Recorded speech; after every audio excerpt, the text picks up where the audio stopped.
Israel, la tierra santa por excelencia. Hoy quiero contarle una historia muy especial.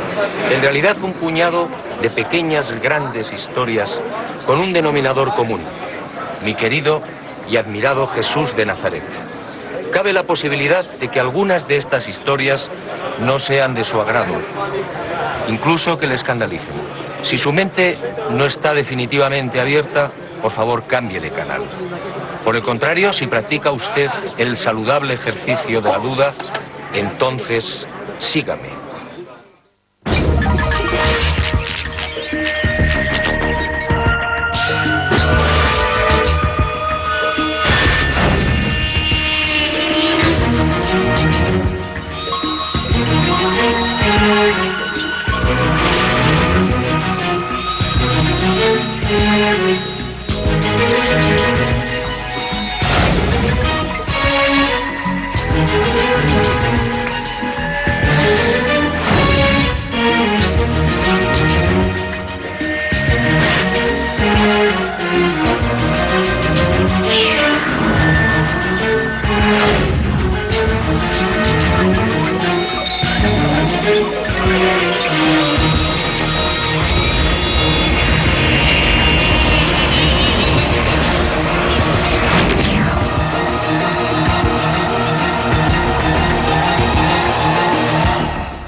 Israel, para 1.000 millones de cristianos, la tierra donde nació el Hijo de Dios. Así lo reflejan la historia y la tradición. Una historia y una tradición, como iremos viendo, repletas de errores y manipulaciones. Este sencillamente es mi objetivo: mostrarle cómo los hombres, voluntaria o involuntariamente, han llegado a tergiversar las palabras del Maestro y muchos de los sucesos que los rodearon. Y he dicho bien, tergiversar. Es decir, interpretar erróneamente. Todo un cúmulo de tergiversaciones que ha maquillado y deformado su mensaje, su figura e incluso a cuantos lo acompañaron. Pero empecemos por el principio. María y José, padres terrenales de Jesús, viajan desde Nazaret a Belén obedeciendo la orden de Augusto, el emperador romano. Todos los súbditos deben empadronarse. Corría el año -7 de nuestra era. Y al llegar a la aldea de Belén, María dio a luz a su primogénito. Con este feliz acontecimiento nacería también el primer gran error de esta historia. Un error que todavía arrastramos y que prácticamente no tiene solución. Durante siglos la cristiandad consideró y todavía considera que aquel nacimiento tuvo lugar en el año 0. Grave error. Todo se debió a un lapsus cometido por un monje del siglo VI, Dionisio el Exiguo. En 1582, cuando el Papa Gregorio XIII emprendió la necesaria reforma del calendario de Julio César, se fió de los cálculos de este buen monje, estableciendo el nacimiento de Jesús en el referido año 0. En el siglo XX, historiadores, exégetas y astrónomos descubrirían que Jesús nació mucho antes. La clave se llamó Herodes el Grande, el rey que gobernó Palestina hasta el año -4 de nuestra era. Al fijar la fecha de la muerte de Herodes el 13 de marzo de dicho año -4, los especialistas comprobaron con espanto cómo el calendario actualmente en vigor se hallaba total y lamentablemente equivocado. Amén de que el año 0 como tal no existe, es perfectamente sabido que Jesús nació bajo el reinado del sanguinario Herodes. Y es igualmente conocido que dicho rey ordenó la matanza de los niños varones menores de 2 años de edad de Belén y su comarca. Esta trágica circunstancia sitúa el nacimiento del Maestro en los años -6 o -7. En otras palabras, Si los cálculos de Dionisio el Exiguo hubieran sido rigurosos, hoy estaríamos en el 2008 o en el 2009.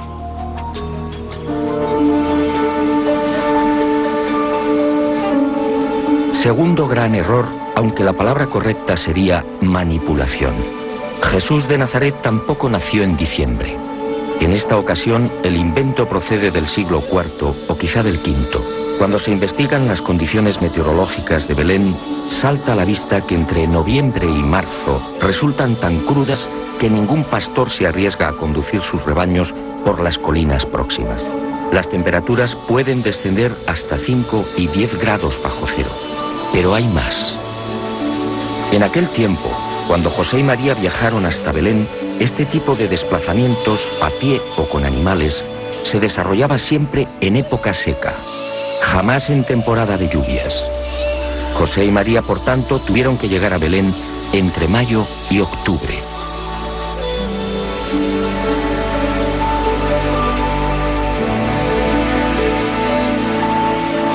¿Qué fue entonces lo que sucedió? ¿Por qué la cristiandad celebra la Navidad el 25 de diciembre?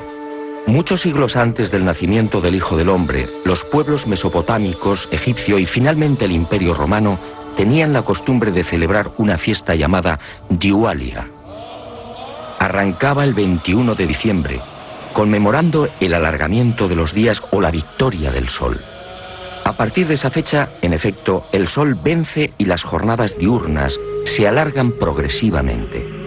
Y aunque no existen datos concretos al respecto, los historiadores apuntan a Constantino como el emperador que admitió el cambio, sustituyendo la fiesta pagana del sol invicto por la del nacimiento de Jesús, el verdadero vencedor de las tinieblas. Y a pesar de la dura oposición de la Iglesia Oriental, que se negó a admitir la fecha, la manipulación fue aceptada. Hoy muy pocos saben que este cambio obedeció a una maniobra política destinada a eclipsar una celebración pagana. Otra aberración del régimen de Constantino, el primer gobernante que aceptó el cristianismo como religión oficial.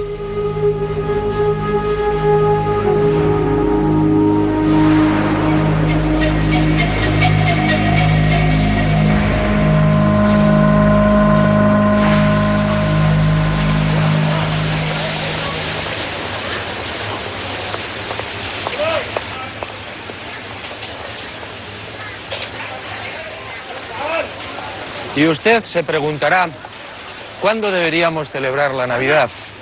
Hace años recibí una información privilegiada en la que se revela que Jesús de Nazaret nació a las 12 del mediodía de un 21 de agosto. Esa al parecer sería la fecha exacta. Un aniversario que obviamente celebramos muy pocos.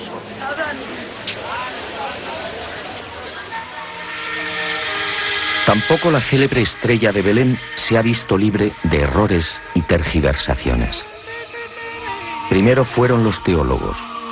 Para estos, el relato evangélico de Mateo debe ser tomado como un género midrásico o una construcción agádica, es decir, como una bella leyenda oriental, con detalles pintorescos que viene a reforzar la enseñanza teológica. Y me pregunto, si un fenómeno choca con la razón, ¿significa que ha sido inventado? Por la misma regla de 3, los teólogos deberían rechazar la multiplicación de los panes y los peces o la resurrección del Maestro.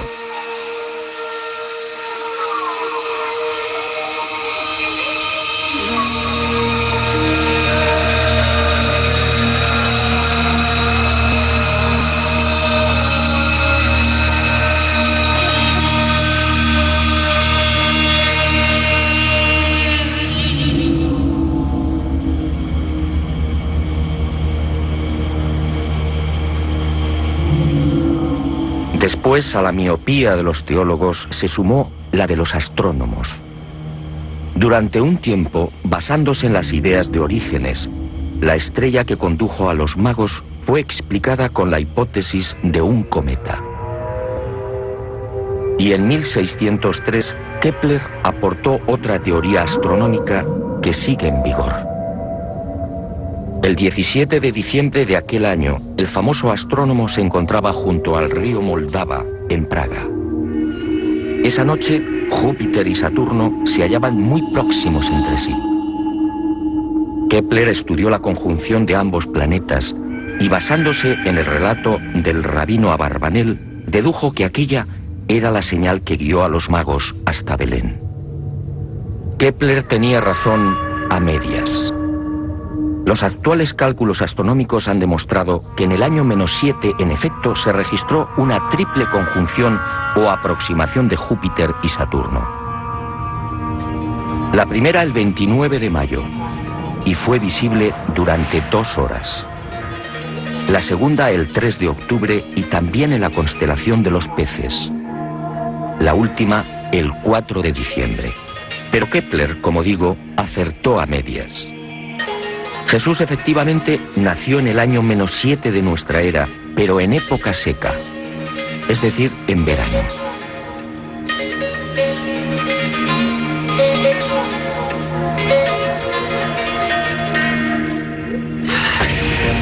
De las 3 conjunciones registradas por la astronomía, solo la primera, la del 29 de mayo, encajaría en la hipótesis de Kepler y de los astrónomos modernos. Pero esa intensa aproximación de Júpiter y Saturno solo duró 2 horas. Y me pregunto, si el viaje desde Ur de Caldea hasta Belén podía tener una duración aproximada de 3 meses, ¿cómo llegaron los sacerdotes y astrólogos caldeos hasta el lugar donde se hallaba el niño?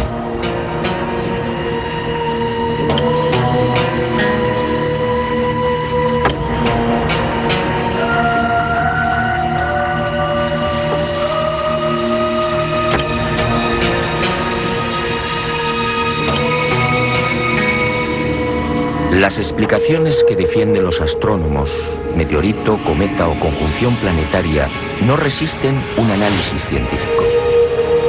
En los 2 primeros supuestos, al ingresar en la atmósfera, cometa o meteorito se habrían desintegrado.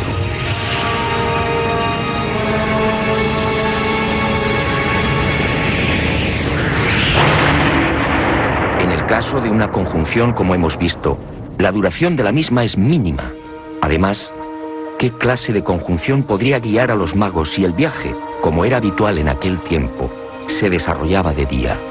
Por simple eliminación, si la estrella de Belén existió realmente, y estoy convencido de ello, solo pudo tratarse de un objeto brillante, capaz de guiar a una caravana a lo largo de 1300 kilómetros y, en consecuencia, tripulado inteligentemente.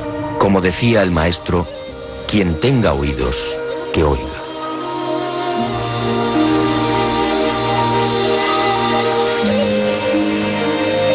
La teología moderna tampoco se siente cómoda con la matanza de los inocentes. Y de un plumazo la ha relegado a otra leyenda tan propia, dicen, de los orientales. ¿Es que Herodes, el grande responsable de los asesinatos de los bebés, no era capaz de una crueldad semejante? Echemos un vistazo al historial delictivo del odiado edomita, como lo llamaban los judíos. En el año 39 a.C. asedia Jerusalén y acuchilla a miles de hebreos. A partir del 37, también antes de Cristo, el gobierno de Herodes se convierte en una pesadilla. Ajusticia a 45 partidarios de Antígono y a decenas de ancianos del Consejo Supremo. Los recelos alcanzan incluso a su propia familia. En Jericó asesina a su cuñado Aristóbulo III, de 17 años de edad. Después acaba con la vida de Mariam, su esposa, y mata igualmente a su madre y a 2 de sus hijos.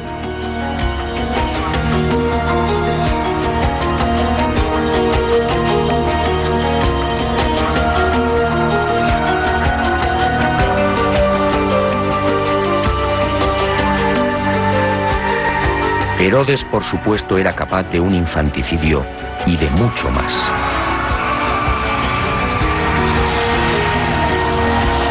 Según mis informaciones, en aquel mes de octubre del año -6, la sangrienta represalia de Herodes acabó con la vida de 16 niños de Belén. Y José y María huyeron a tiempo, no por el aviso de un ángel al Padre terrenal de Jesús, sino sencillamente por una oportuna confidencia.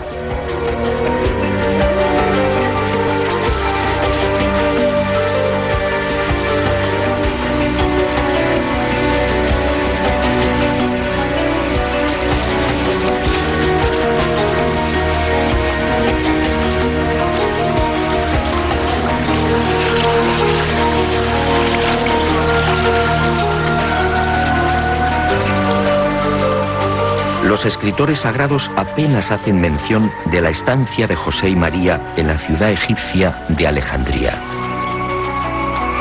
Aquí vivieron durante 2 años.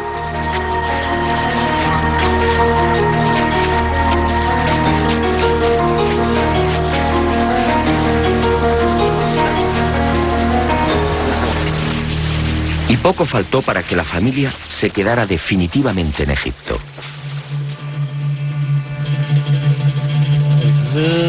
Pero en el año -4 deciden regresar a Belén. Y surge un nuevo conflicto ignorado por los evangelistas. ¿O fue ocultado deliberadamente? A lo largo de toda su vida, María equivocó la misión de su hijo. Para aquella mujer, Jesús no era otra cosa que el Mesías libertador. Un líder político que debería liberar a su pueblo de la opresión romana. Y fuertemente influenciada por esta creencia, la madre del Galileo trató de fijar su residencia en Belén. De esta forma, al hallarse tan cerca de Jerusalén, las posibilidades del hijo en esa supuesta carrera política serían más sólidas y prometedoras que en la oscura y perdida aldea de Nazaret. José se opone y finalmente triunfa el sentido común. El sucesor de Herodes el Grande, el no menos sanguinario Arquelao, no inspira confianza a José y ese mismo año -4 se instala definitivamente en Nazaret. Jesús contaba 3 años de edad.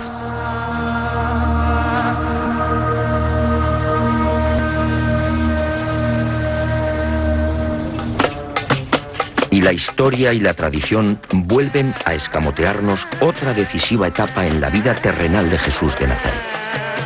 La Iglesia define ese periodo como los años ocultos. ¿Años ocultos o sencillamente la negligencia o falta de interés de los evangelistas? Según mis informaciones, en los 24 años en los que Jesús vivió en Nazaret, jamás estuvo oculto. Aquí vio crecer a sus hermanos, 8 en total: Santiago, Miriam, José, Simón, Marta, Judas, Amós y Ruth. Aquí aprendió varios oficios. Aquí, a los 14 años tras la muerte de José, se convertiría en el cabeza de familia. Aquí rechazaría la invitación para enrolarse en las guerrillas celotas contra Roma. Aquí, sobre todo, nacerían sus primeras grandes dudas. ¿Quién era realmente? ¿Cuál era su destino? Solo Lucas hace una leve alusión a esos años supuestamente ocultos y secretos. Pero la tradición se encargaría de deformarla. Y hoy, al rememorar el pasaje, los cristianos hablan del niño perdido y hallado en el templo. Jesús jamás estuvo perdido. Durante esos 3 días se alojó en Betania, en la casa de su amigo Lázaro. Jesús tenía casi 13 años y sabía desenvolverse a la perfección por las calles de la ciudad santa.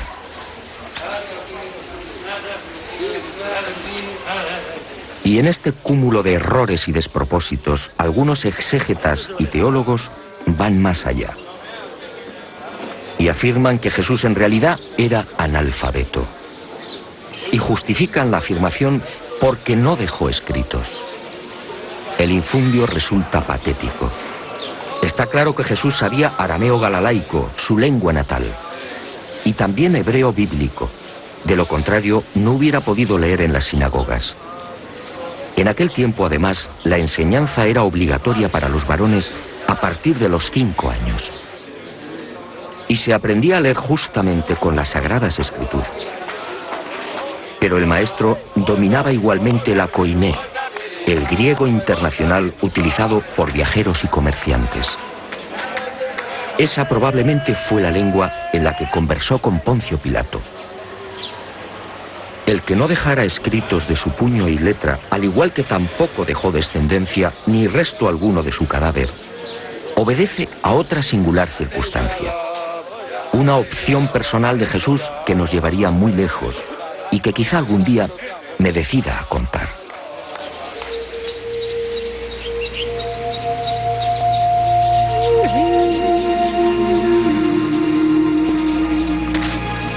El maestro abandonó Nazaret a los 27 años. Corría el año 21 de nuestra era. A partir de ese momento, Jesús de Nazaret emprende una fascinante aventura.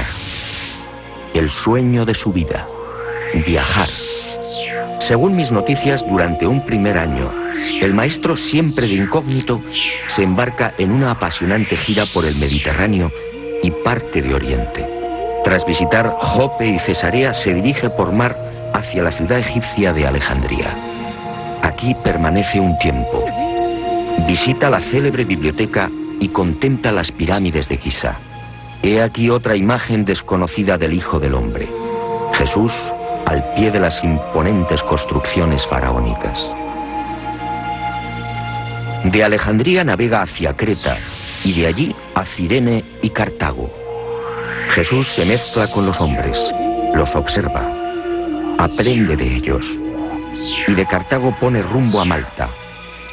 Después Siracusa en Sicilia, Mesana y por mar alcanza las costas de la actual Italia. Visita Capua y por la vía Apia entra en Roma.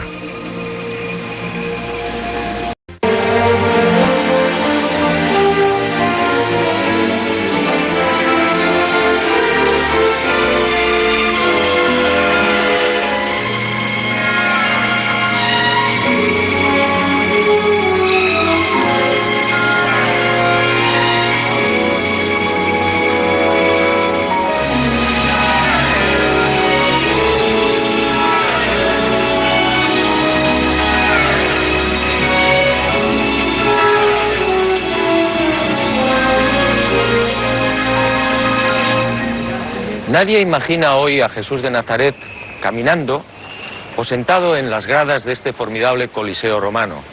Sin embargo, así fue. Durante su estancia en la Roma del emperador Tiberio, el maestro disfrutó también de los juegos y de la belleza de la capital del imperio. Aquí escuchó a los más insignes filósofos de la época y siempre de incógnito adelantó parte de su mensaje. Un mensaje que causó sensación entre los romanos. Pero nadie supo quién era aquel brillante orador. Años más tarde, cuando Pedro y Pablo arribaron a Roma, quedaron sorprendidos. Un nutrido grupo de romanos sabía ya del gran mensaje de igualdad que había predicado el maestro. Pero la historia y la tradición jamás lo contaron.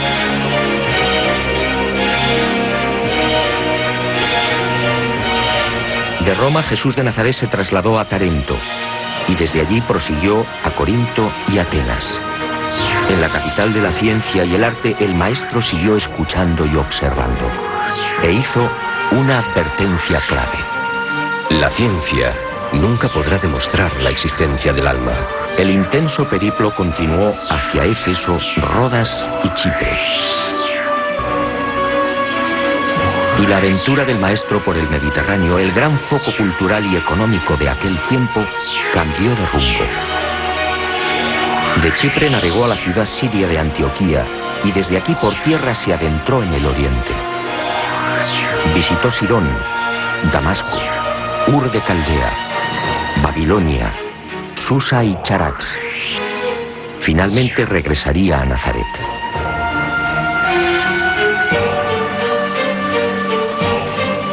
Meses más tarde, cuando Jesús estaba a punto de cumplir 29 años, emprendería una segunda y no menos apasionante gira. Un largo viaje que lo llevaría desde Jerusalén hasta el remoto lago Urmia y la región suroriental del actual mar Caspio. Un viaje en el que Jesús se mezcló con las razas orientales y en el que, igualmente de incógnito, observó y escuchó a sus criaturas. Otra de las grandes y misteriosas razones de su encarnación: conocer de cerca a los que él mismo había creado.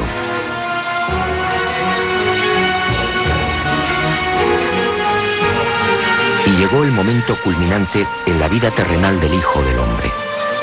Verano del año 25 de nuestra era. Jesús sabe que su hora está próxima y se retira en solitario a la falda del Hermón, la montaña sagrada. Y aquí, en la soledad de los bosques, Jesús de Nazaret recupera algo que era suyo: la divinidad. En un proceso incomprensible para la mente humana, el Maestro hace suya la naturaleza divina, y a partir de ese instante se transforma en un hombre Dios. Sus viejas dudas e incertidumbres desaparecen. Ahora definitivamente sabe quién es.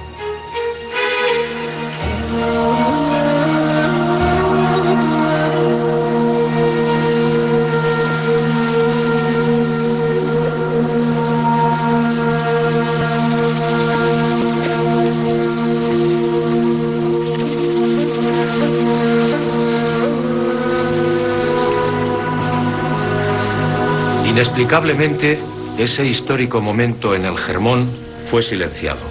Ninguno de los evangelistas acertó a explicar en qué lugar y en qué instante se produjo el fascinante suceso del reencuentro del Hijo del Hombre con su naturaleza divina. Como tampoco escribieron nunca sobre esta cueva, una gruta jamás filmada y que fue escenario de otro acontecimiento singular. Sígame y se lo contaré. Planeta Encantado ha localizado esta importante y desconocida gruta y se la ofrece en rigurosa exclusiva. Es posible que algún día este lugar sea considerado como un notable centro de peregrinaje.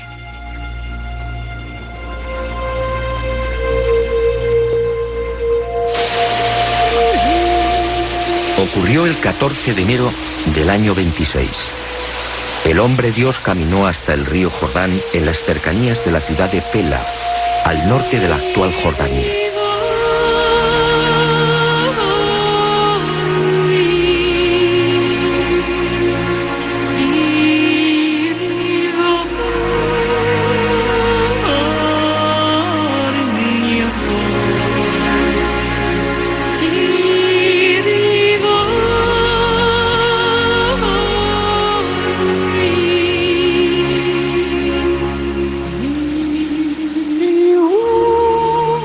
Aquí fue bautizado por Juan y de inmediato se retiró al desierto.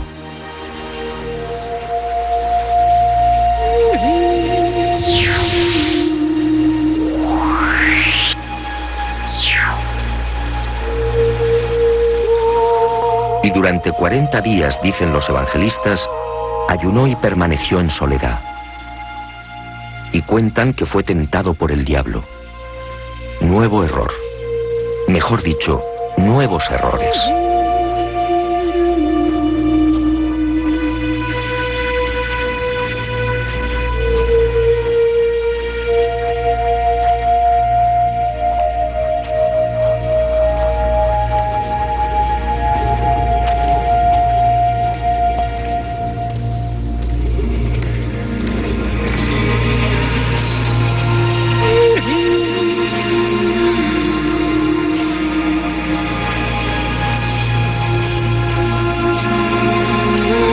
Jesús se retiró hacia el este, sí, pero no al desierto.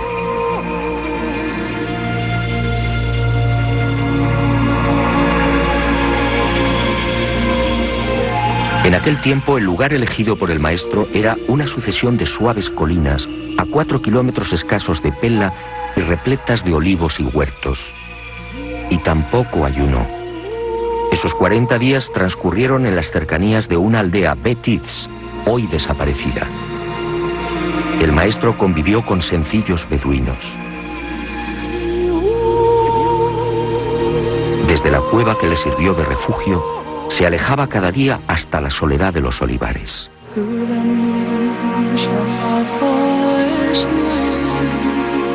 Y Y fue en estas colinas donde meditó y planificó las líneas maestras de su inminente vida pública.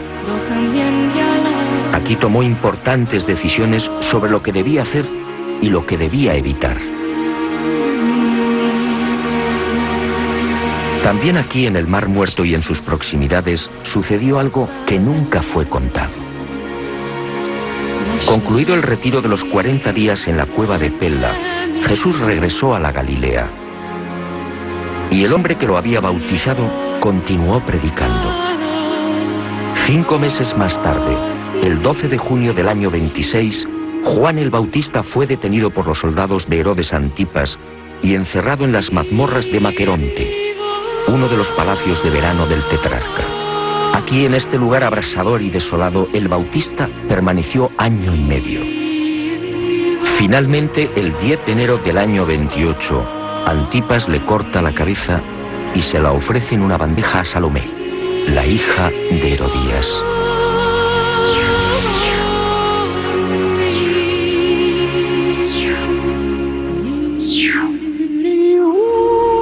Hasta aquí la historia conocida. Pero en ese año y medio, mientras el primo lejano de Jesús se consumía en los sótanos de Maqueronte, ocurrió algo que los evangelistas prefirieron ignorar. Es un hecho que Juan el Bautista alcanzó un notable eco entre los judíos. Muy pronto se vio rodeado de un grupo de fieles discípulos. Y entre estos, un personaje que pasaría a la historia años después: Judas Iscariote. Y durante el tiempo de prisión, los discípulos del Bautista acudieron en varias oportunidades a las orillas del mar de Tiberíades, solicitando a Jesús que intercediera por su primo.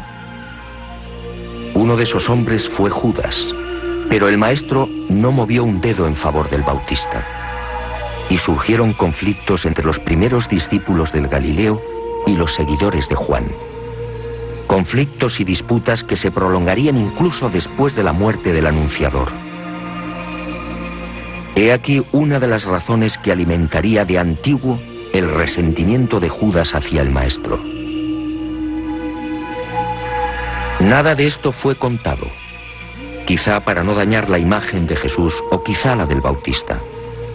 El maestro sabía que de seguir vivo, Juan terminaría siendo una continua fuente de problemas y enfrentamientos. En consecuencia, aunque parezca cruel, el Hijo del Hombre dejó que el destino siguiera su curso. He dudado a la hora de incluir este pasaje, pero esa misteriosa fuerza que siempre me acompaña me exige ser valiente. Y vuelvo a insistir, no es mi deseo lastimar a nadie, pero si sus principios religiosos se encuentran definitivamente cristalizados, por favor, cambie de canal. Lo que va a escuchar no le gustará.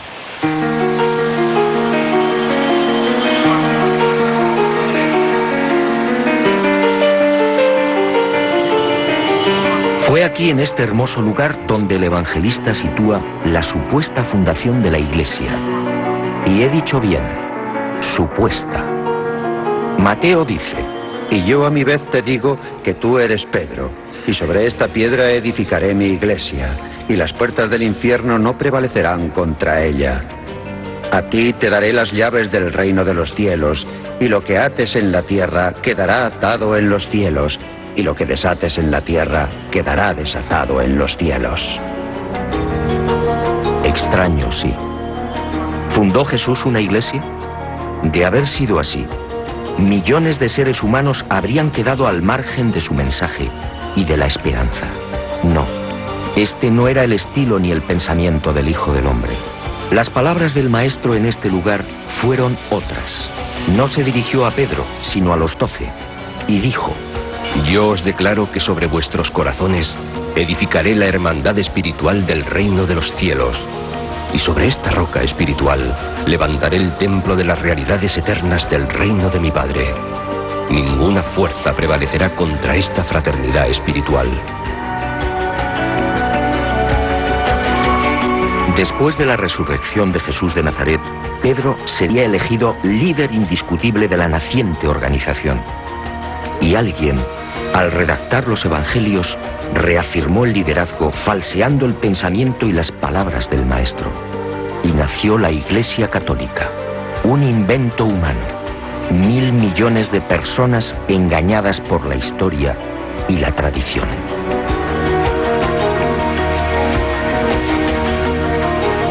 Y las manipulaciones prosiguieron sin el menor rubor. Algunas incluso atentando contra la transparente personalidad del Hijo del Hombre. ¿Quién en su sano juicio puede imaginar a Jesús de Nazaret levantando un látigo contra los cambistas del atrio de los gentiles en el templo de Jerusalén? Solo un necio o alguien que no hubiera conocido al Maestro podría dibujar una escena semejante. Aquel lunes 3 de abril del año 30, el Galileo se hallaba en el templo, sí, pero los hechos fueron muy diferentes. Jesús predicaba a la multitud y fue interrumpido en varias oportunidades por las discusiones y peleas entre cambistas y clientes.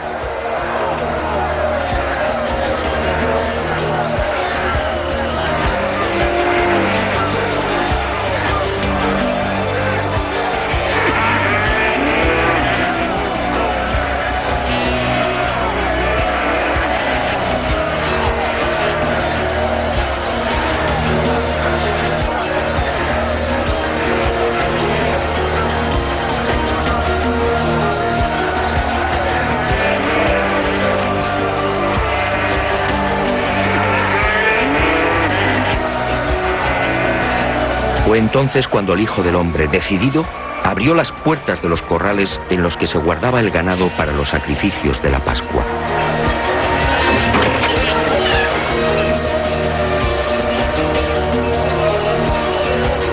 Y fueron bueyes, ovejas y carneros los que, azuzados por Jesús, derribaron las mesas provocando el caos.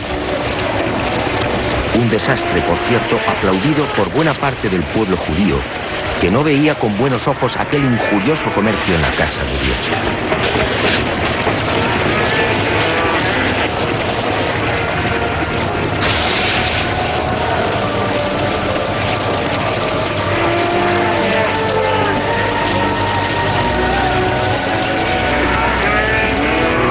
Esta escena, en efecto, nada tiene que ver con la imagen de un Jesús violento, reflejada por los evangelistas. Aquel hombre Dios jamás utilizó la fuerza.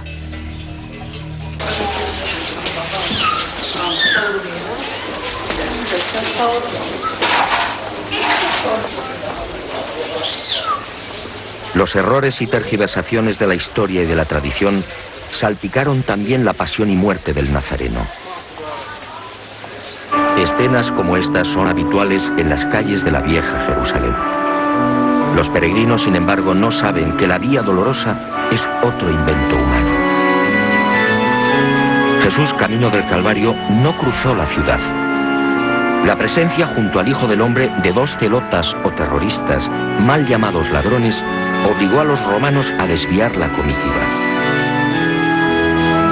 Y por seguridad, evitaron las concurridas callejuelas de la ciudad santa, alcanzando el Gólgota por el norte y a campo a través.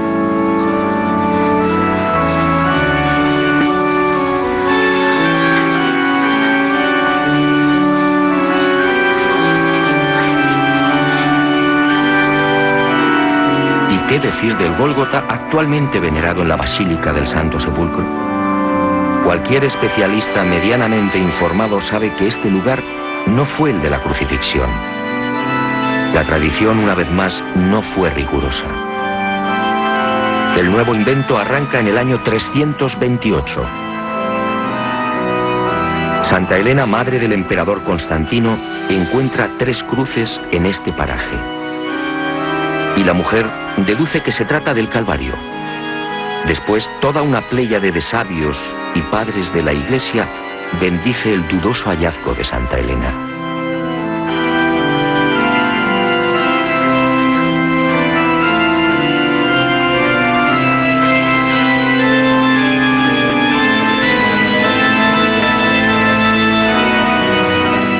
Dudoso sí por 3 importantes razones.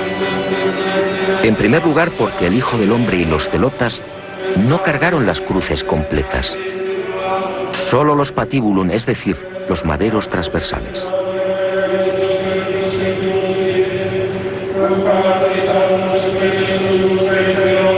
Santa Elena no lo sabía. No podía saberlo porque este detalle fue confirmado por los científicos en el siglo XX. En segundo lugar, porque en aquel año 30, fecha de la muerte del maestro, el Gólgota se hallaba fuera de las murallas de la Ciudad Santa y al norte.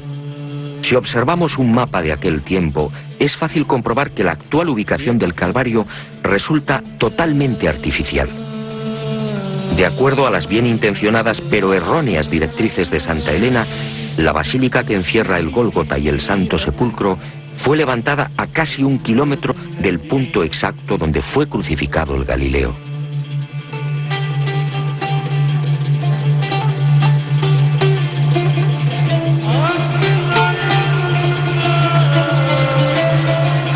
Por último, el artificio de Santa Elena se vino definitivamente abajo cuando los arqueólogos judíos descubrieron los llamados túneles de los Asmoneos. En estas excavaciones aparecieron el pavimento de la Jerusalén que pisó el Hijo del Hombre y parte de los muros del segundo templo. Un enlosado construido por Herodes el Grande y situado entre 18 y 20 metros por debajo del nivel actual. En otras palabras, Santa Elena, los padres de la Iglesia y la tradición habían olvidado que Jerusalén fue destruida y vuelta a levantar al menos 20 veces. Esta circunstancia sitúa la actual Basílica del Santo Sepulcro a 20 metros de altura sobre lo que fue el suelo original en el año 30. Todo un despropósito.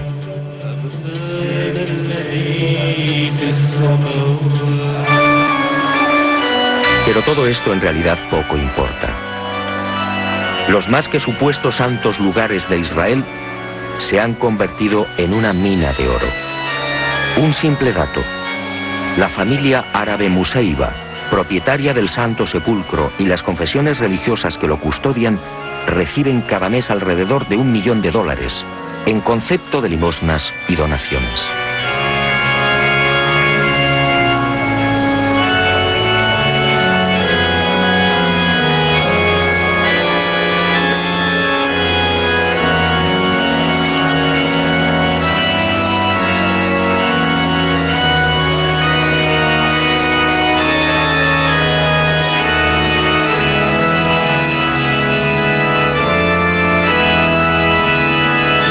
A esta vergonzosa e interminable sucesión de errores y manipulaciones hay que sumar por último los lamentables silencios de los evangelistas respecto al Jesús resucitado. Los creyentes, una vez más, resultarían estafados.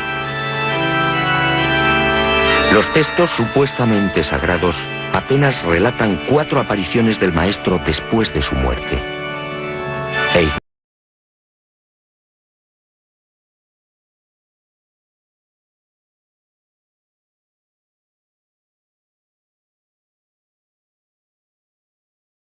Resultaban cómodas en la filosofía y en el rumbo de la primitiva y naciente Iglesia.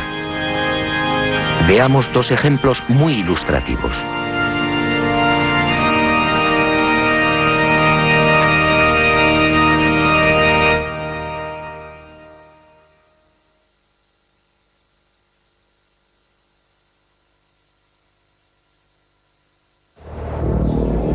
Quinta aparición.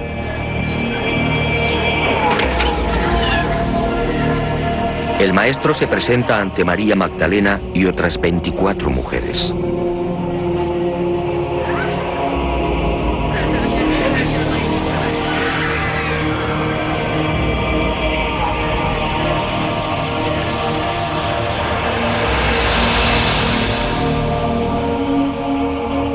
Y les dice: Vosotras estáis llamadas a proclamar la liberación de la humanidad por el Evangelio de la unión con Dios.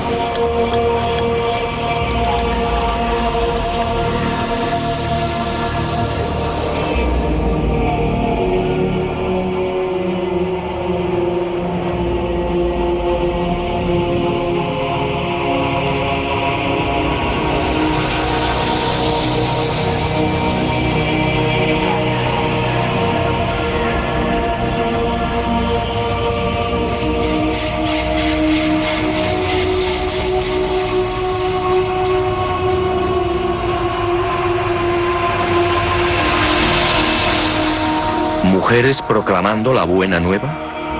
¿Mujeres al mismo nivel que los hombres? Pedro y el resto, inmersos en una sociedad machista en la que la mujer quedaba relegada a un segundo plano, no podían aceptarlo. Y el suceso fue censurado.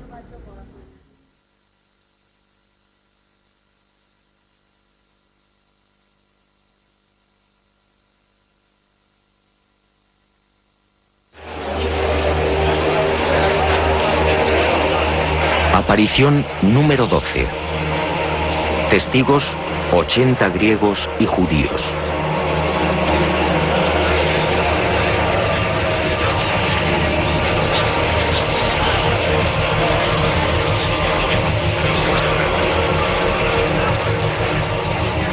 El resucitado se presenta ante ellos y dice: El Padre me ha enviado para establecer algo que no es propiedad de ninguna raza, nación, ni tampoco de ningún grupo especial de educadores o predicadores. El Evangelio del Reino pertenece a judíos y gentiles, a ricos y pobres, a hombres libres y esclavos, a mujeres y varones, e incluso a los niños. Prestad atención, este Evangelio no debe ser confiado exclusivamente a los sacerdotes.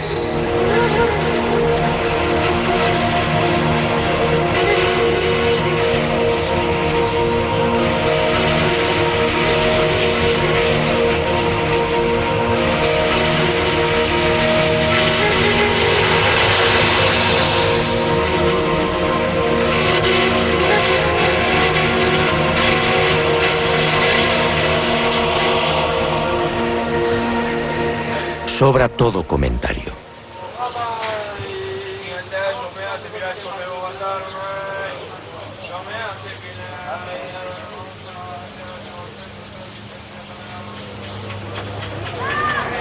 La historia, la tradición y las religiones han sepultado el mensaje original de Jesús de Nazaret.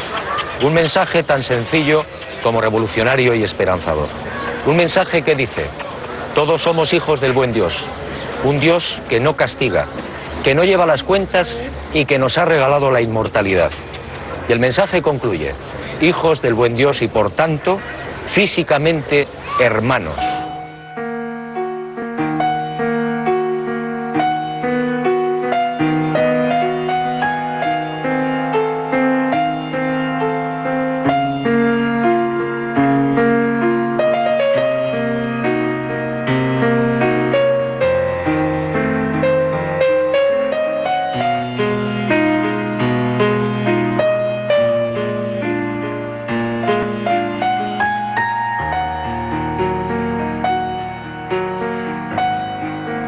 Llegará el día en que este planeta encantado será un mundo apacible y luminoso.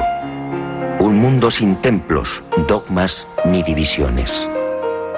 Un mundo con una sola religión, la del espíritu.